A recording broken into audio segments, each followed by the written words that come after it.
தாய் தமிழ் உறவுகளுக்கு வணக்கம். விருத்தாச்சலத்தில் டெபாசிட் இழக்கின்றார். விருத்தாச்சலத்தில் டெபாசிட் இழக்கின்றார் என்ற தலைப்பில் இந்த காணொளியை காண்கிறோம்.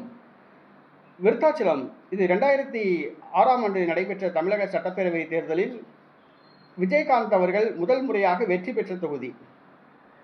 கடந்த சட்டசபை தேர்தலில் பிரேமலதா தேமுதிக சார்பில் போட்டியிட்டு டெபாசிட் இழந்தார்.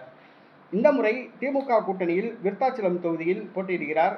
இந்த முறை திமுக கூட்டணி கட்சிகள் யாரும் அவருக்கு ஒத்துழைப்பு கொடுக்கவில்லை. அதாவது கம்யூனிஸ்ட் கட்சிகளோ மதிமுகவோ விடுதலை சிறுத்தை கட்சியோ யாருமே பிரேமலதாவுக்கு வேலை பார்க்கல.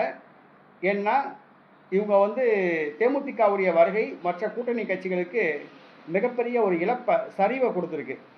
ஏன்னா தேமுதிகவுக்கு 10 சீட்டு கொடுத்துருக்காங்க, மற்ற கூட்டணி கட்சிகளுக்கு அவங்கள விட கம்மியாக கொடுத்துருக்காங்க. இது மிகப்பெரிய அதிர்ச்சியை கொடுத்துருக்கு. மேலும் திருமாவளவன், வைகோ உள்ளிட்ட கம்யூனிஸ்ட் தலைவர்களை பிரேமலதா கண்டுக்கலை, மதிக்கலை. இந்த சூழ்நிலையில் பிரேமலதாவுக்கு திருமாவளவன் கட்சியினரும் மதிமுகவினரும் காங்கிரஸ் கட்சியினரும் கம்யூனிஸ்ட் கட்சியினரும் யாரும் வேலை பார்க்க தயாராக இல்லை, வேலை பார்க்கல. அதுதான் உண்மை.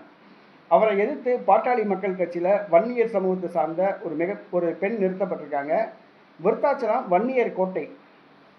மேலும் திமுகவினரும் தற்பொழுது பிரேமலதாவுக்கும் வேலை பார்க்கல.